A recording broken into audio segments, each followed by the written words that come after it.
ओम जपाकुसुम समकासम काश्यपेयम महाधुतिम तमो अरिम सर्वपापघनम प्रणतो अस्मिन् दिवाकरम।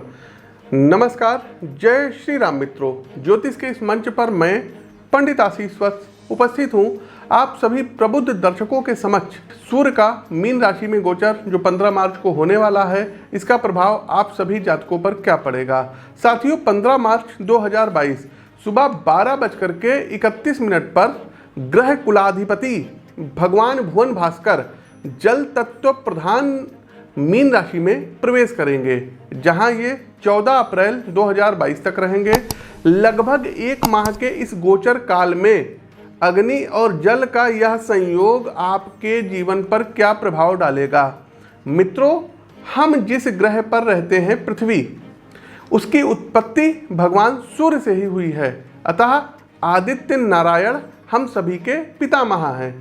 सूर्य को नारायण का प्रत्यक्ष अवतार भी कहा जाता है, इसलिए ये पालनकर्ता भी हैं और हमारे मन, मस्तिष्क और आत्मा की जीवन शक्ति का धागा अदृश्य रूप से सूर्यदेव से कहीं ना कहीं बंधा हुआ है। इसलिए हमारे जीवन में जितनी भी घटनाएं घटित होती हैं, फिर चाहे वो प्रत्यक्ष हो या अप्रत्यक्ष है, उन सभी को भगवान भुवन भास्कर कहीं ना कहीं से नियंत्रित करते हैं। आपके विचार, आपका व्यवहार, आपकी इच्छा शक्ति, इन सभी को बल सूर्य के द्वारा ही प्राप्त होता है। साथ ही साथ दर्शकों, एक बात और बताना चाहेंगे, 5 राज्यों के परिणाम अभी चल रहे हैं, लेकिन दर्शकों, 1 वर्ष पूर्व लगभग हमने प्रिडिक्शन किया था कि उत्तर प्रदेश में योगी आदित्यनाथ की सरकार, बीजेपी की सरकार सत्ता में वापसी करेगी। आप उस वीडियो का पहले लिंक देखिए, डिस्क्रिप्शन बॉक्स में भी लिंक है। 10:17 से और 10:50 तक जब आप उस पर जा करके क्लिक करेंगे, आपको सीधा 1 वर्ष पूर्व का वो वीडियो है, 6000 से अधिक व्यू है। प्रत्यक्ष को किसी प्रमाण की आवश्यकता नहीं होती, पहले जा करके देखिए कि हमने उस वीडियो में क्या कहा था। हम आपको अपने वीडियो में भी इसमें दिखाई दे रहे हैं। उत्तर प्रदेश में चुनाव होने वाला है और इस संवत्सर में ही चुनाव होगा। तो दर्शकों, कुंडली का तो विश्लेषण कर ही रहे हैं और काफ़ी कुछ उस नतीजे पर हम पहुंच सकते हैं। इस साल भी दर्शकों 2022 में उत्तर प्रदेश में, यूपी में योगी आदित्यनाथ की जो सरकार है, ये पुनः सत्ता में आएगी।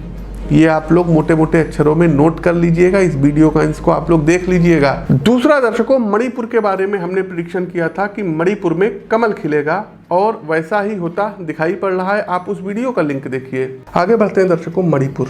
तो मणिपुर में बीजेपी क्लीन स्वीप करेगी, सत्ता में आएगी। तीसरा दर्शकों, गोवा के बारे में जो हमने प्रेडिक्शन की थी कि गोवा में कमल खिलेगा, बीजेपी सत्ता में आएगी, आप उस वीडियो को भी देखिए और यही हाल गोवा का रहेगा। गोवा में भी भारतीय जनता पार्टी सत्ता में आएगी। दर्शकों, पंजाब के बारे में हमारे पास हकीकत आपको बताएं कि भगवंत मान जी की कुंडली नहीं थी। हमारे पास जिनकी कुंडली आई थी, हम आपको बता दें, कैप्टन साहब की कुंडली आई थी, चरणजीत सिंह चन्नी जी की कुंडली आई थी, उसके अलावा बीजेपी के कई नेताओं की आई थी, अकाली दल की भी आई थी, लेकिन इनमें से किसी की कुंडली बहुत स्ट्रांग नहीं थी, इसलिए हम इसमें कुछ कह पाने में असहज थे।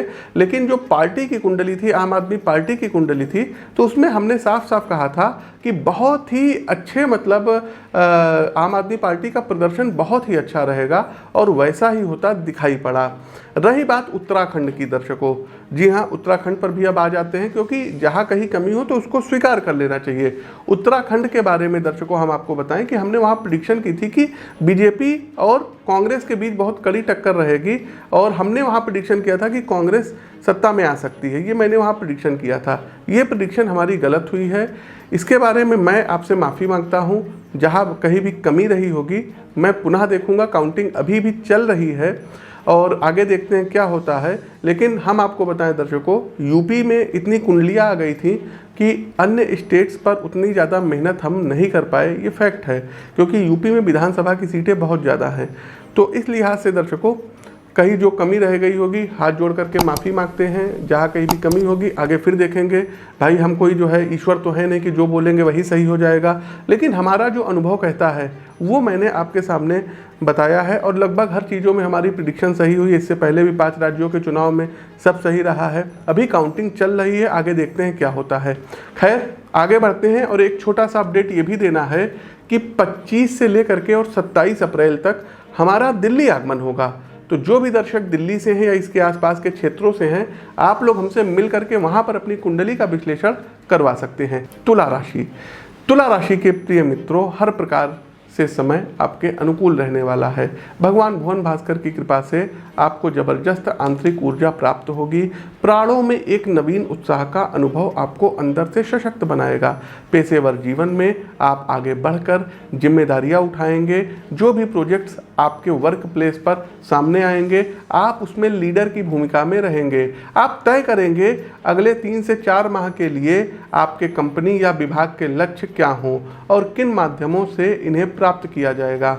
आपकी काम के प्रति निष्ठा से आपके साथी कर्मचारी आपका हर प्रकार से सहयोग करेंगे, जिससे एक टीम स्पिरिट का निर्माण होगा।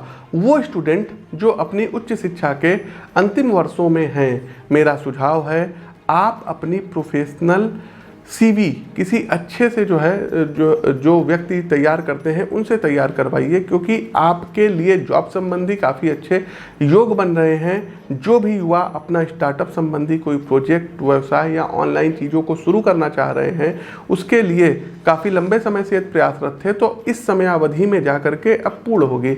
आर्थिक सहायता के लिए आप लोग बैंक का रुख कर सकते हैं, आपका लोन वगैरह हो सकता है, क्योंकि समय आपके अनुकूल हैं। तुला राशि के मित्रों, कामकाज में आगे बढ़कर लीडर की भूमिका में रहना अच्छी बात है, लेकिन जब बात परिवार की आए तो सबसे पीछे खड़े होना सीखिए। अपने कुटुंबीजनों को स्वयं से ज़्यादा अहमियत दे, यही शांति और सुख का रहस्य है। इस समय अवधि में ऐसे कुछ दृश्य बनते दिख रहे हैं जिनमें परिवार में वाद विवाद की संभावनाओं से इनकार नहीं किया जा सकता है। अतः मौन का दामन पकड़े रहें। बड़ी बड़ी बातों से कहीं ज़्यादा सुखद शांतिपूर्ण मौन होता है। अब कुछ उपाय पर आते हैं। अंतिम पड़ाव बिल्कुल होता है, सभी राशियों के लिए उपाय करना होगा। क्या उपाय कर सकते हैं? तो रविवार वाले दिन आपको गन्ने के रस से भगवान भोलेनाथ का अभिषेक करना होगा सभी राशियों को। दूसरा, दर्शकों, स्नान करने वाले जल में आपको 1 चम्मच लाल कुमकुम मिला करके स्नान करना होगा। लाल कुमकुम किसकी सामग्री है? सूर्य की है। और जल क्या है? जल चंद्रमा भी है।